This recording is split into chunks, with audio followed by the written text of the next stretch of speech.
Au nom du Père et du Fils et du Saint-Esprit. Amen. Ô Seigneur, envoie ton esprit et tout sera créé, et tu renouvelleras la face de la terre. Évangile de Jésus-Christ selon saint Luc. En ce temps-là, Jésus sortit et remarqua un publicain, c'est-à-dire un collecteur d'impôts, du nom de Lévi, assis au bureau des impôts.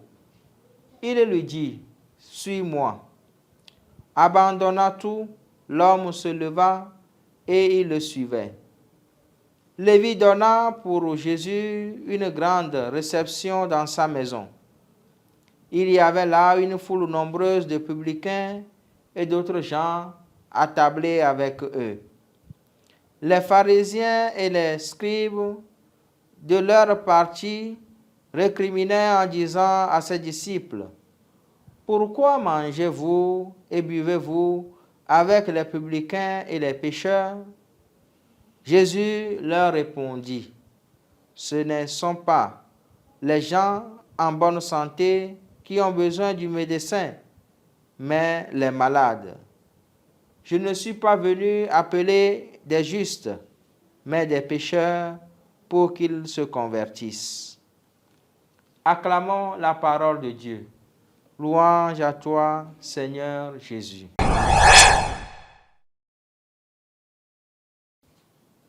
Aujourd'hui, samedi du temps de Carême, après les cendres, l'évangile de ce jour nous parle de Jésus qui appelle un homme. Il appelle un homme commodément assis au bureau des impôts. À l'appel de Jésus, nous dit l'Évangile, l'homme abandonna tout, se leva et le suivait. Dans la tradition juive, être assis, c'est afficher son autorité, sa commodité et son pouvoir. En effet, un collecteur d'impôts n'en avait pas moins. Était-il aussi satisfait de sa richesse, de son état de vie, pour tout laisser promptement et suivre le Christ? Il me semble, pour ma part, que Lévi avait perçu, dans l'appel de Jésus, une invitation à une vie meilleure, une vie heureuse, une vie dont la joie est sans mesure. Ainsi, en ce temps de carême, chers frères et sœurs, Jésus appelle chacun de nous à abandonner sa commodité, à laisser donc tout ce qui est contradictoire, à le suivre et à embrasser les valeurs évangéliques. C'est une question de survie, d'où la promptitude et la cohérence.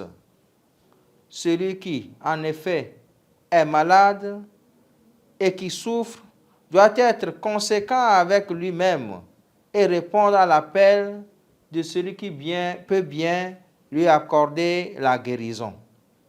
En ce temps de carême, soyons miséricordieux envers nous-mêmes et saisissons les opportunités de conversion que le Seigneur nous offre. Car, il nous le répète, ce ne sont pas les gens en bonne santé qui ont besoin du médecin, mais les malades. Je ne suis pas venu appeler des justes, mais des pécheurs pour qu'ils se convertissent.